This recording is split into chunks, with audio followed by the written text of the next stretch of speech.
ভুলেও পুরাতন বালিশের ছেঁড়া কভার ফেলবেন না। এই ছেঁড়া কভার দিয়ে কিন্তু বাড়ির অনেক কাজ করে নিতে পারবো। আসসালামু আলাইকুম, আমি কাশ্মীরা। আমার আরও একটি ভিডিওতে সবাইকে স্বাগত জানাই। বন্ধুরা, বাড়িতে তো অনেক বালিশের কভার এরকম থাকে ছেঁড়া, যেগুলো আমাদের প্রয়োজন লাগে না, নষ্ট হয়ে গিয়েছে। তবে সেই কভারগুলো ফেলে না দিয়ে বাড়ির অনেক কাজে লাগাতে পারি। বন্ধুরা, আজকে নিত্য নতুন কিছু ভিডিও নিয়ে এসেছি যা আপনাদের অনেক কাজে আসবে, পয়সাও অনেকটা বাঁচবে আর সময়টা কিন্তু অনেকটা সেভ হবে। আর কিছু পয়সা যদি আমরা সংসারে বাঁচিয়ে নিই তাহলে কিন্তু আমাদের অনেকটা সেভিং করতে পারবো। তো চলুন, আপনাদের সময় না নষ্ট করেই শুরু করা যাক আজকের প্রথম ভিডিও। বন্ধুরা, ডাইনিং টেবিলের চেয়ার তো সকলের বাড়িতেই থেকে থাকে, তবে ডাইনিং টেবিলের চেয়ার কিছু লোকের কাঠের অথবা প্লাস্টিকের হয়ে থাকে। তবে বেশি দিন কিন্তু এরকম খোলা থাকলে নোংরা পড়ে যায়, ধুলো পড়ে যায়, সেগুলো কিন্তু আমাদের আবার সময় নিয়ে মুছতে হয়।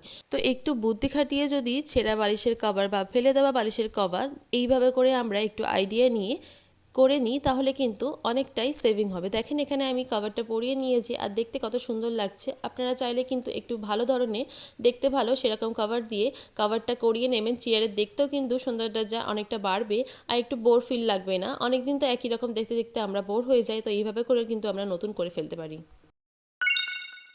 বন্ধুরা, এখানে আরও একটি বালিশের কভার নিয়েছি যেটা কিন্তু আমার পুরানো। তো এই কভার দিয়ে আমি কি করছি দেখলে একদমই অবাক হয়ে যাবেন। এখানে একটি আমি শাড়ির প্লাস্টিক নিয়েছি যেটা কিন্তু সকলের বাড়িতে কম বেশি থেকে থাকে। তো পুরাতন শাড়ির প্লাস্টিক নিয়ে আমি এরকম করে ভিতরে ঢুকিয়ে দিচ্ছি। তো আশা করছি সকলের বাড়িতে কম বেশি এরকম প্লাস্টিক জোগাড় করে রেখে দেন, তো সেগুলোই কিন্তু অনেক কাজে এসে যায়। এই দেখেন, এখানে আমি কভারটার ভিতরে প্লাস্টিকটা ঢুকিয়ে দিয়েছি। বন্ধুরা, আমরা যখন থালা বাসন মাজি আর কিচেন সিঙ্কের পাশেই কিন্তু আমরা থালা বাসনগুলো ধুয়ে রেখে দিই, এতে করে কিন্তু যে সিঙ্কের স্ল্যাবটা আছে সেটা কিন্তু একদম নোংরা হয়ে যায়, সাদা সাদা ভাব চলে আসে। সেটা কিন্তু ক্লিন করলে দেখতেও ভালো লাগে না, পরিষ্কারও কিন্তু হয় না। তো সেক্ষেত্রে এরকম কাভারের ভিতরে যদি প্লাস্টিক দিয়ে আমরা রেখে দিই থালা বাসনগুলো, সেগুলো কিন্তু ভিতরে নিচের দিকে পানিটাও যাবে না আর নোংরাও হবে না স্ল্যাবটা। আমরা কিন্তু এক কাজে দু রকম কাজ করে ফেলতে পারি।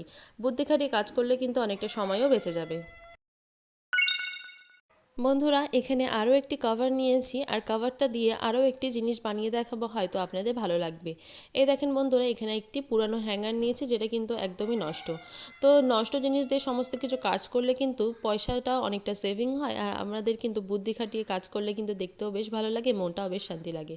এই দেখেন, এখানে হ্যাঙ্গারটাকে আমি ক্লিপ দিয়ে আটকে নিচ্ছি। আপনারা চাইলে কিন্তু সুই সুতো দিয়ে সেলাই করে নিতে পারেন একেবারে পার্মানেন্টের জন্য।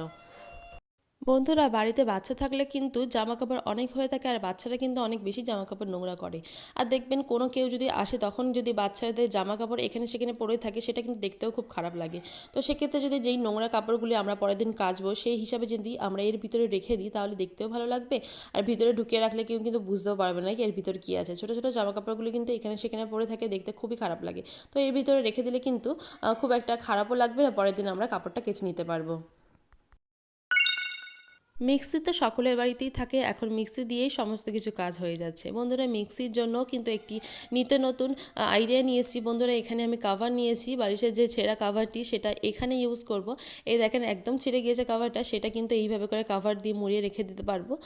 যদিও এটা খুব একটা মানুষের দেখার জন্যেই সেটা আমরা ভিতরের দিকে ঢুকিয়ে রাখি, তবুও কিন্তু ছেঁড়া কাভারটা দিয়ে আমরা এটা এইরকম করে কাভার করে রাখলে কিন্তু অ্যাটলিস্ট যে মিক্সির গায়ে কাভারে নোংরাটা পড়ে সেটা কিন্তু অ্যাটলিস্ট পড়বে না আর দেখতেও ভালো লাগবে, কাজটাও কিন্তু অনেকটা সহজ হয়ে যাবে। কিন্তু মিক্সিটা নোংরা হলে কিন্তু আমাদের সময় নিয়ে আবার পরিষ্কার করতে হবে। তো সেক্ষেত্রে এরকম কভার করে রাখলে কিন্তু সময় নিয়ে আর পরিষ্কার করতে হবে না, যখন ইচ্ছা হবে তুলে আমরা কাজটা করে নিতে পারবো, আবার এরকম বন্ধ করে রেখে দিতে পারবো। বন্ধুরা, এখানে আমি একটি গোল বালিশের কভার নিয়েছি যেটা কিন্তু পুরাতন। এটা দিয়েও কিন্তু খুব সুন্দর একটি আমরা অর্গানাইজার বানিয়ে ফেলতে পারবো। এই দেখেন, এখানে আমি বালিশের কভারটাকে প্রথমে উল্টো করে নিয়েছি। এখন মাঝখানের অংশ থেকে আমি একটু ছোট করেই নিয়ে মাঝখানের দিকটায় গার্ডার দিয়ে আটকে দিচ্ছি। এরকম করে আটকে দিলে দেখতেও একটু সুন্দর লাগবে। এখন আমি কভারটাকে উল্টো করে নিচ্ছি, তাহলে কিন্তু ছোট হয়ে গেল জিনিসটা। এর ভিতরে যে পুরাতন বাচ্চাদের জামাকাপড় থেকে থাকে ফেলে দেওয়ার জন্য অথবা লাগছে না, সেগুলো কিন্তু আমরা খুব সুন্দরভাবে ভিতরে ঢুকিয়ে দিয়ে কুশন কভার টাইপসের করে নিতে পারবো। একটু সুন্দর টাইপসের কভার হলে দেখতেও ভালো লাগবে, যদিও আমার কাছে পুরাতন ছিল সেটাই আমি দিয়ে করে দিয়েছি। এই দেখেন, এইভাবে করে মুড়ে দিয়ে যদি আমরা কোনো রকম বালিশ সোফায় অথবা বেডের ওপরে রেখে দিই একটি করে, তাহলে কিন্তু দেখতেও ভালো লাগবে। এই দেখেন, এইভাবে করে মুড়ে রেখে দিলে কিন্তু বেশ সুন্দর লাগছে। বন্ধুরা, মশারি তো সকলেই বাড়িতে খাটানো হয়, মশারি কোথায় রাখবো সেটাও কিন্তু একটা চিন্তার বিষয় হয়ে থাকে। তো বন্ধুরা, মশারিটা আমরা যাই হোক করে ভিতরে গোল পাটিয়ে যদি আমরা এইরকম করে বালিশের কাভারের মধ্যে রেখে দিই, তাহলে কিন্তু দেখতেও কেউ পাবে না, একটা বালিশ হিসাবে কিন্তু কাজ করে নিতে পারবো। আর যদি আপনারা চান যে বালিশের এক্সট্রা কাভার অথবা যেই বেডশিটগুলো থেকে থাকে সেগুলো কিন্তু কাভারের ভিতরে ঢুকিয়ে দিয়ে আমরা বালিশ হিসাবে ব্যবহার করতে পারবো, কেউ বুঝতেও পারবে না ভিতরে আসলে কী আছে। তো এটাও কিন্তু খুব সুন্দর একটি আইডিয়া, আপনারা চাইলে মশারি অথবা বেড কভার দিয়ে এরকম একটি বালিশ তৈরি করতে পারবেন। তো আজকে এই পর্যন্ত, দেখা হচ্ছে অন্য কোনো ভিডিওতে। আসসালামু আলাইকুম।